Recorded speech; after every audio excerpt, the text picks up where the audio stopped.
നാം ഉത്തരം കിട്ടാത്ത ചോദ്യങ്ങൾ ഒരിക്കലും ചോദിക്കരുത്. A wise man can learn a lot from a foolish question than a foolish man can learn from a wise answer.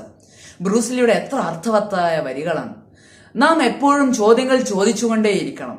നാം ചോദ്യങ്ങൾ ചോദിക്കുന്നത് മറ്റുള്ളവരുടെ മുന്നിൽ ഒരു അബദ്ധമായി പോകുമോ എന്നുള്ള തെറ്റിദ്ധാരണ കാരണം നാം മനസ്സിലാകാത്ത കാര്യങ്ങൾ മനസ്സിലായി എന്ന് പറഞ്ഞ് വീണ്ടും ചോദ്യങ്ങൾ ചോദിച്ച് അത് മനസ്സിലാക്കാതെ നിൽക്കുകയാണെങ്കിൽ നാം ചെയ്യുന്നത് രണ്ട് വലിയ അബദ്ധങ്ങളാണ്. ഒന്ന്, നമുക്ക് ആ കാര്യം ഒരിക്കലും മനസ്സിലാവുകയില്ല. രണ്ട്, ആ കാര്യം വീണ്ടും ചോദിച്ച് മനസ്സിലാക്കുവാനുള്ള അവസരങ്ങളുടെ വാതിൽ നമ്മൾ തന്നെ അടയ്ക്കുകയാണ് ചെയ്യുന്നത്. നമുക്ക് മനസ്സിലാകാത്ത കാര്യങ്ങൾ ചോദിച്ചറിയുന്നതിൽ ഒരു തെറ്റുമില്ല. പക്ഷേ ഒരു ഉത്തരവും കിട്ടാത്ത കാര്യങ്ങൾ ചോദിക്കുവാനോ അതിന്റെ ഉത്തരം അന്വേഷിച്ച് പോകുവാനോ പാടില്ല. അതിലൂടെ നാം ചെയ്യുന്നത് നമ്മുടെ വിലപ്പെട്ട ആയുസ്സും സമയവും പാഴാക്കി കളയുകയാണ്. ഒരു ചെറിയ കഥ ഞാൻ പറഞ്ഞു തരാം. ഒരിക്കൽ കൂരാക്കൂരിരുട്ടിലിരിക്കുന്ന ഒരു ഗുരുവിന്റെ അടുത്തേക്ക് ഒരു കുട്ടി വിളക്കം കത്തിച്ചു പോവുകയായിരുന്നു. അങ്ങനെ ആ കുട്ടിയെ കുഴക്കാനായി ഗുരു ആ കുട്ടിയോട് ഒരു ചോദ്യം ചോദിച്ചു. ഈ വെളിച്ചം എവിടെ നിന്നാണ് വരുന്നത്? അപ്പോൾ ആ കുട്ടി നിഷ്കളങ്കമായ ഒരു മറുപടി പറഞ്ഞു. ഗുരു ഇരുട്ടിലാണ് ഇരിക്കുന്നത് എന്ന് പറഞ്ഞ് എനിക്ക് എന്റെ അച്ഛൻ കത്തിച്ച് തന്നതാണ്.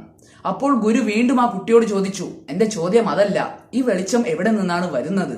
അങ്ങനെ ആ ഗുരു വീണ്ടും വീണ്ടും ചോദിച്ച് ആ ചോദ്യങ്ങളെല്ലാം കേട്ട് കോപാകുലനായ കുട്ടി ആ വിളക്കങ്ങ് കെടുത്തിക്കളഞ്ഞു. എന്നിട്ട് ഗുരുവിനോട് ആ കുട്ടി ചോദിക്കുകയാണ്, ഇപ്പോൾ ആ വെളിച്ചം എവിടേക്കാണ് പോയത്? അങ്ങനെ ഗുരു ഉത്തരം കിട്ടാത്ത ചോദ്യം ചോദിച്ചതിന്റെ ഫലമായി ഗുരു വീണ്ടും ഇരുട്ടിലായി. വർക്ക് സ്മാർട്ടർ നോട്ട് ഹാർഡർ എന്ന് പറഞ്ഞുകൊണ്ട് ഞാൻ എന്റെ വാക്കുകൾ ചുരുക്കുന്നു.